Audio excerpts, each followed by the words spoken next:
Hello student, welcome back to my channel fun learning with Vanshree. So आज student आपण शिकणार आहोत 6th स्टँडर्डचे इंग्लिश बालभारती आणि त्यातलं चॅप्टर आहे 1.2 self help is the only way. पण त्याआधी तुम्हाला काही क्वेश्चन्स विचारले आहे ज्याच्यामध्ये वॉर्मअप क्वेश्चन्स ज्याला म्हणतात. फर्स्ट काय दिलेलं आहे, list the things you do your self. म्हणजे अशा गोष्टींची लिस्ट बनवायची आहे तुम्हाला जे तुम्ही स्वतः करू शकता. Second question, what do you do if nobody helps you Wien you need it. जर तुम्हाला खूप जास्त गरज आहे त्यावेळेस जर तुमची कोणी मदत केली नाही तर तुम्ही काय करता. यू गिव अप, तुम्ही गिवअप करता, तुम्ही सोडून देता ती गोष्ट करायची. सेकंड, यू क्राय, तुम्ही रडता. Third, you try yourself, की तुम्ही स्वतः ते करण्याचं ट्राय करता. सो हे वॉर्मअप क्वेश्चन्स आहे. हे तुम्हाला जे वाटतं त्याचा आन्सर तुम्ही इथे देऊ शकता. आता आपण ही स्टोरी शिकणार आहोत, ही स्टोरी अभ्यासणार आहोत. आता या स्टोरीमधून आपल्याला इतका चांगला मोरल ऑफ द स्टोरी आपल्याला भेटणार आहे, ते पण चॅप्टरच्या शेवटी. सो चला आपण स्टोरी बघूया. फर्स्ट ऑफ ऑल आपण आधी थोडं पिक्चर बघूया. बघा, तुम्हाला पिक्चरमध्ये दिसतंय की इथे एक फार्मर आहे आणि त्याच्याजवळ 2 लोक उभे आहेत. त्याचप्रमाणे एका बाजूला आपण बघतोय की इथे क्रॉप्स दिसत आहे आणि इथे पक्षी आहे. ठीक आहे, आता ते कुठले पक्षी आहे ते आपण स्टोरीमध्ये आपल्याला समजेल. There was a family of larks. Okay, so हे जे बर्ड्स आहे हे कुठले बर्ड्स आहेत? लार्क बर्ड्स आहेत. ते बघा इथे ऑलरेडी मेन्शन केलेलं आहे की हे कुठले बर्ड्स आहेत? लार्क बर्ड्स आहेत. Which lived in a cosy nest in a field of ripe corn. आणि ते कुठे राहत होते? कोझी नेस्ट, म्हणजे त्यांचं जे घरटं आहे ते खूप कोझी होतं आणि ते कुठे होतं? राईप कॉर्न, म्हणजे जिथे मक्याची शेती केली होती त्या शेतीमध्ये हे लार्क पक्ष्यांचं जे घरटं होतं. They lived happy with all the bonds of love and affection. ते तिथे खूप जास्त प्रेमाने आणि त्यांच्या आईबरोबर ते तिथे राहत होते. One fine morning the mother lark before going out to find food for her children. एक सकाळी जी मदर लार्क आहे, म्हणजे त्यांची पक्ष्यांची जी आई आहे, ती काय करते? आपल्या बाळांसाठी, आपल्या छोट्या बाळांसाठी ती फूड शोधण्यासाठी बाहेर जायचं तिला असते. The farmer will come soon, the ripe is corn and in that case we shall have to find a new home.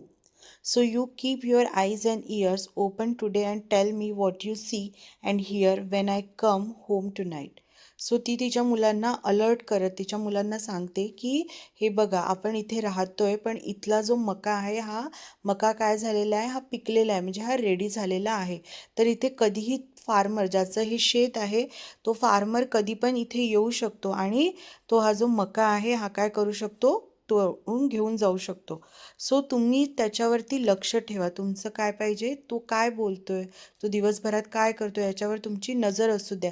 आणि जेव्हा मी संध्याकाळी घरी येईल तेव्हा मला तुम्ही काय करा?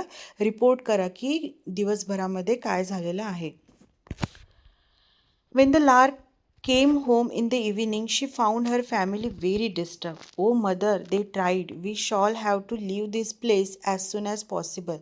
The farmer came with his son to make a survey of the field. जेव्हा लार्क पक्षीची जी मदर लार्क आहे ती घरी येते आणि घरी आल्यानंतर ती नोटीस करते की तिचे जे मुलं आहेत, तिचे जे बाळ आहेत ते काय थोडं डिस्टर्ब आहे तिची फॅमिली. सो ती त्यांना विचारते की काय झालं नेमकं.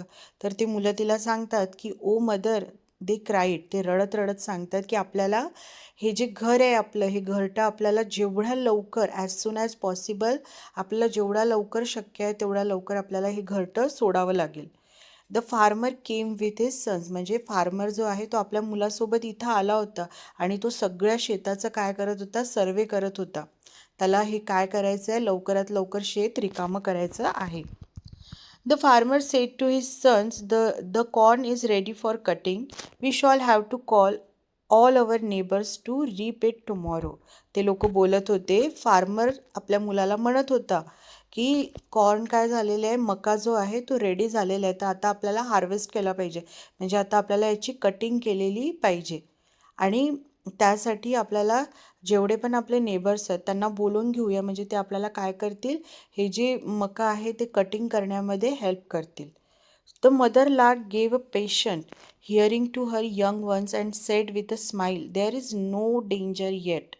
बी on your alert tomorrow also. So हे सगळं पेशन्सली पेशंटली ती काय करत असते, ऐकत असते. कोण? Mother lark. जेव्हा तिची मुलं जेव्हा बोलतात तेव्हा ती सगळं ऐकून घेते आणि ती म्हणते की आता याच्यामध्ये काही एवढं डेंजर नाही आहे, तरी पण तुम्ही काय करा, उद्या अलर्ट राहा, परत बघा ते काय बोलतात. Keep your eyes and ears open and tell me everything they discuss. तुम्ही तुमचे डोळे आणि कान काय ठेवा, उघडे ठेवा आणि ते काय डिस्कस करतात ते तुम्ही मला उद्या सांगा. This is very important. हे खूप महत्त्वाचं आहे.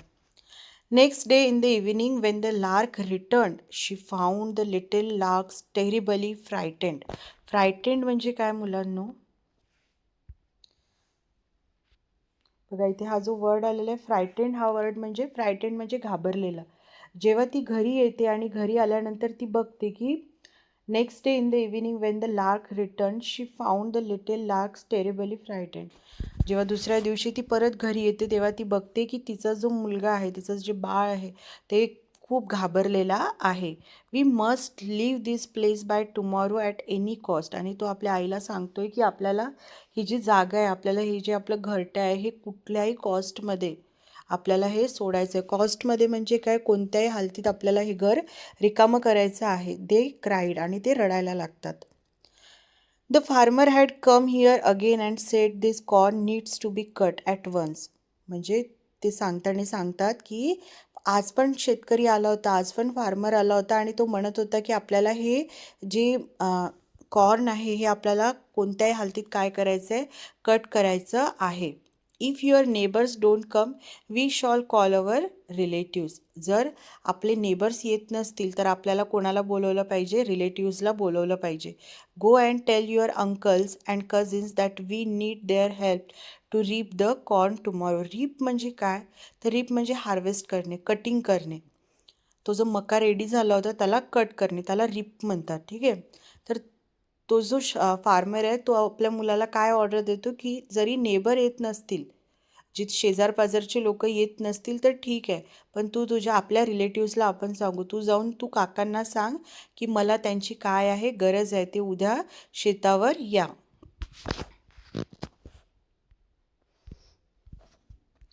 The mother lark smiled again and said, don't worry my little hearts, the relatives of the farmer have their own crops to reap. They will give priority to their own work but we shouldn't become carefree. बघा परत ती सगळ्या गोष्टी ऐकून घेते mother lark आणि मग ती स्माईल करत आपल्या मुलांना म्हणते की डोंट वरी, म्हणजे आता काही काळजी करू नका, काही घाबरण्याची गरज नाही आहे. कारण जे रिलेटिव्ज आहेत त्यांनासुद्धा त्यांचे काय करायचं आहे, शेतावरचं काम आहे, ते आपलं काम सोडून येणार नाही. म्हणून तुम्ही काय करा, एकदम केअरफ्री राहा, कुठल्याही गोष्टीची काळजी करू नका. They will give priority to their own work. ते त्यांच्या कामाला काय करतील? प्रायोरिटी देतील. प्रायोरिटी म्हणजे काय मुलांनो? की आपण कुठल्या गोष्टीला जास्त प्रेफरन्स देतो, की कुठली गोष्ट सर्वात आधी करायची आहे. तर ऑब्व्हियसली जे रिलेटिव्ज होते ते आधी स्वतःचं काम पूर्ण करतील आणि नंतर यांच्या शेतावरती येतील. But we shouldn't become carefree. Listen to their conversation. आपल्याला त्यांचं कॉन्व्हर्सेशन ऐकावं लागणार आहे. ती जी मदर लार्क आहे ती मुलांना सांगते की केअरफ्री होऊन राहू नका, तुम्हाला त्यांचं कॉन्व्हर्सेशन ऐकायचं आहे आणि मला परत ते सांगायचं आहे. Let me know everything. The next day again she went out. When she returned in the evening, the baby larks cried, "Oh mother, the farmer said today that since his neighbors and relatives were busy in their fields, he himself would come tomorrow to reap the corn."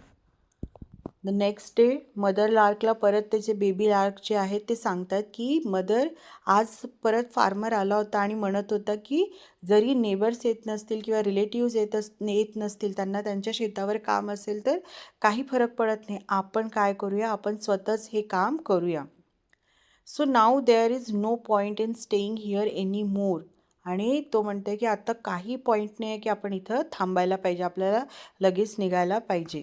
In that case said the mother lark, we have to be quick, let us leave this place without any delay. आणि finally जी mother lark आहे ती म्हणते आपल्या मुलांना की तुम्ही बरोबर बोलताय, आता आपल्याला काय करायला पाहिजे, आपल्याला इथून निघून जायला पाहिजे, थोडासा पण उशीर न करता, विदाऊट एनी डिले म्हणजे थोडाही उशीर न करता आपल्याला ही प्लेस सोडायला पाहिजे. I am saying this because I know if someone depends on others to do his work it will never be done. बघा इथे मोरल ऑफ द स्टोरी आपल्याला काय शिकायला मिळतंय की if someone depends on others, जर एखाद्या व्यक्ती दुसऱ्या व्यक्तीवरती, एखादा माणूस दुसऱ्या माणसावरती डिपेंड राहत असेल तर त्याचं काम ऑलवेज डिले होत जाणार, त्याच्या कामाला नेहमी उशीर होत जाणार किंवा त्याचं काम ते होणारच नाही. But once he takes up his work in his own hands and is determined to do it himself. पण जर त्या व्यक्तीने, त्या माणसाने स्वतः ते काम करण्याचं ठरवलं असेल आणि त्याची डिटरमाइंड म्हणजे काय, तर त्याची पूर्ण विलिंग पॉवर आहे की मला ते काम संपवायचंच आहे, तर तो कुठल्याही हालतीत ते काम पूर्ण करेल. To do it himself there is no power on earth that can stop him from doing it. तर म्हणजे संपूर्ण अर्थवरती अशी कुठलीच पॉवर नाही आहे की जे त्या माणसाला स्टॉप करू शकते की ते त्याचं काम तो पूर्ण करण्यासाठी. म्हणजे मुलांना आपण इथून काय शिकतोय की सपोज आता एक एक्झाम्पल देते मी तुम्हाला, की जर तुम्ही डिसाईड केलं की नाही मला स्कूलमधून, मला क्लासमधून यावर्षी फर्स्ट रँक आणायचंच आहे आणि त्यासाठी जर तुम्ही हार्डवर्क करत आहात, तुम्ही कुणावर डिपेंड नाही आणि तुम्हाला ते करायचं आहे, तर कुठल्याही हालतीमध्ये तुम्हाला कुणीही स्टॉप करू शकत नाही, कुठलीही पॉवर तुम्हाला थांबवू शकत नाही, फक्त तुम्हीच तुम्हाला थांबवू शकता. म्हणून ऑलवेज काय करायचे, स्वतःची मदत स्वतःच करायची आहे. So now this is the right time when we must leave this place. आणि ती लार्क मदर आपल्या बेबी लार्क्सला काय म्हणते की आत्ता आपल्याला ही प्लेस काय करायला पाहिजे, ही खरी वेळ आहे की आपल्याला ही प्लेस आत्ता सोडायला पाहिजे. आत्तापर्यंत जी मदर लार्क होती ती काय करत होती, मुलांना सांगत होती की काही गरज नाही आपल्याला ही प्लेस सोडायची. पण फायनली जेव्हा हा जो फार्मर होता त्याने डिसाईड केलं होतं की तो स्वतः हे सगळं काम करणार आहे, तेव्हा मदर लार्कला नक्की वाटायला लागलं होतं की हा तो काम करेल. So indeed self help is always preferable to others help.